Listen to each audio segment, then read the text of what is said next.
মাটির চুলায় কাঠের আগুনে রান্না করা খাবার বেশি টেস্টি হয়। আমি বলে রাখছি, আমার ফোনে নেটের সমস্যার জন্য ভিডিও টাইম মেনটেন করতে পারছি না। আসসালামু আলাইকুম, সবাই কেমন আছেন? আশা করছি সবাই ভালো আছেন ও সুস্থ আছেন। আমি শিল্পী, আমি নদিয়া জেলা ছোট্ট একটা গ্রামে থাকি। আবারও নতুন একটা দিনের নতুন একটা ব্লগ ভিডিও নিয়ে চলে এসেছি আপনাদের মাঝে। আশা রাখছি আজকের ভিডিওটি আপনাদের কাছে ভালো লাগবে। আজকের ভিডিওটি আমি শুরু করেছি মুরগির খাবার দেওয়া থেকে। তো এই মুরগিগুলো হচ্ছে 11টা উঠেছিল। সেই মুরগি বিড়ালে বেজিতে খেয়ে আর 8টা আছে। তো বিড়ালে প্রত্যেক দিন খেয়ে নিচ্ছে। তো তার জন্য আমি মশারির ভিতরে করে মুরগির বাচ্চাগুলো রেখে দিলাম। বিকালবেলা করে আমি মুরগিগুলো ছেড়ে দিই, তখন একটু চড়ে বেড়ায় ওরা, আর আমি একটু এদিক ওদিক বসে থাকি আর দেখি কোথাও বিড়াল বেজে আসছে কিনা। এমনিতেও বিকালবেলা করে একটু ফ্রি থাকি, তো সেই টাইমটাই আমি ওই মুরগিগুলোকে দেখে রাখি। তো দেখি এই করে বাচ্চা কটাকে রাখতে পারি কিনা। কালকে আমি উঠোনটা লেপে রেখেছিলাম, আর আজকে মাটির চুলাটা একটু লেপে নিচ্ছি। অন্যবার আমি মুরগিগুলোকে বেঁধে পুষতাম, কিন্তু এবার যেহেতু বেজি একটু কম বলে আমি মুরগিগুলোকে ছেড়ে দিয়েছি। কিন্তু এখন দেখছি মুরগিগুলো আর ছাড়লে হবে না, আবার বেজি বিড়াল চলে এসেছে।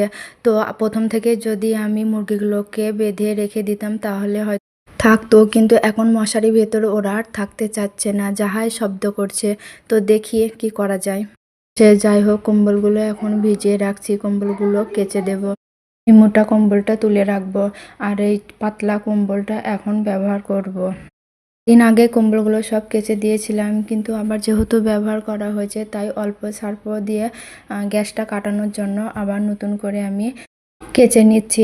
আর এই তো এই দরজার সামনে এই শাড়িটা দিচ্ছি, তার কারণ হচ্ছে আমাদের বাড়ির সামনে একটা মিনার তৈরি ছোট্ট ফ্যাক্টরি আছে, আর ওইখানটায় মিস্ত্রিগুলো কাজ করে, আর আমাদের ঘরের ভিতর থেকে সব দেখা যায়।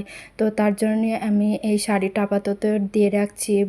পরে সামনে যখন পাঁচি তুলে দেবে তখন আর হয়তো ঘরের ভিতর থেকে দেখা যাবে না, আবার উঠান থেকেও দেখা যায়। তো যেহেতু বেটা ছেলে থাকে তো কাজ করতে খুব অসুবিধা হয়, সব সময় তো আর মাথায় কাপড় দিয়ে কাজ করা যায় না, তাই না? তো তার সাথে এখন আবার গরমকাল, তো তার জন্য আমি ওই কাপড়টা দিয়ে রেখেছি আপাতত। কিছুটা হলেও আমার উপকার হয়েছে কাপড়টা দিয়ে। তো পরে পর্দা লাগিয়ে নেব, এখন তো আর পর্দা লাগানো হচ্ছে না। তাছাড়া সকালে রোদটা সম্পূর্ণ ঘরের ভিতর চলে আসে, শাড়িটা দিয়ে কিছুটা হলেও রোদটা আসা কমেছে। সে যাই হোক, স্বামীর অল্প ইনকাম হলে সব দিকে বুঝে শুনে খরচ করতে হয়। তো বাড়ির সব কাজ কমপ্লিট করে আমি চলে এসেছি ঘরের ভিতর ঘরদোর সব পরিষ্কার করে ঝাড়াঝুড়ো করে এবার ঘর। তাছাড়া কদিন আগে রোজার মাস গেল, তো রোজার মাসে মোটামুটি ভালোই টাকা খরচা হয়েছে।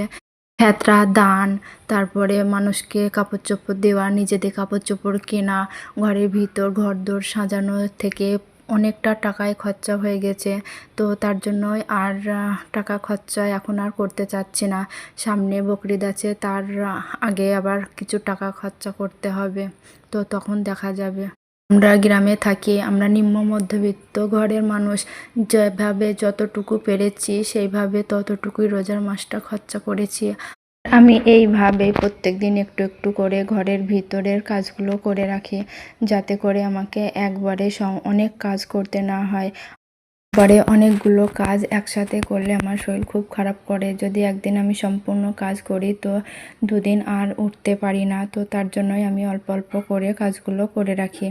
আমি পুরো এক সপ্তাহের একটা লিস্ট বানিয়ে নিয়েছি যে কোন দিনে কোন কাজটা করব। আর তাছাড়া রান্না বান্না, ঘরদোর গোছানো, বাচ্চাদের জামা কাপড় কাচা, তাদের দেখাশোনা, এই কাজগুলো তো আছে। তারপরেও আমি যে কাজগুলো করি সে কাজগুলোর একটা লিস্ট তৈরি করে রেখেছি যে আমাকে এই দিনে এই কাজটা করতে হবে। তো তাতে করে আমার শরীরের উপর প্রেশারটা অনেক কম পড়েছে, ও নিজের শরীরটাও আলহামদুলিল্লাহ আগের থেকে অনেক এখন বেশ ভালোই আছি।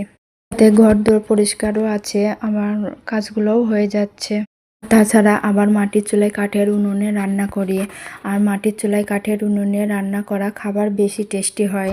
আজকে আমার একটু দেরি হয়ে গেছে, আজকে মুরগিগুলো বার করে দিয়েছিলাম, ওরা চলে গিয়েছিল। মুরগিগুলোকে আবার তাড়িয়ে নিয়ে এসে মশারির ভিতরে রেখে দিয়েছি, তো এতে করে আমার বেশ অনেকটা টাইম লেগে গিয়েছিল। তো তার জন্য আজকে আমি রান্নাটা গ্যাসেই করেছি। বাইরে যেহেতু প্রচুর রোদ, আর তাছাড়া হিঁশেল ঘরের মধ্যে রোদ ঢুকে পড়েছে, তো মাটির চুলায় রান্না করতে আমার খুব কষ্ট হতো। তো তার জন্যই আমি আজকে বাধ্য হয়ে গ্যাসেই রান্নাটা করেছি।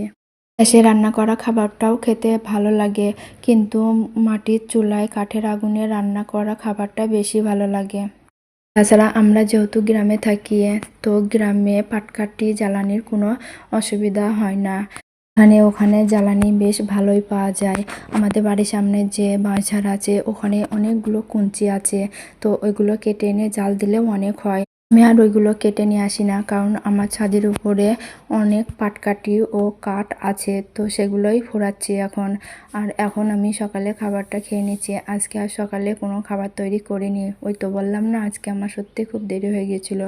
তো আমার ছেলে বলল, মা ভালোই হয়েছে তোমার যতক্ষণ দেরি হয়ে গেছে, আজকে আর ভাত খেতে ভালো লাগছে না, আজকে মনে হচ্ছে পরোটা খাই।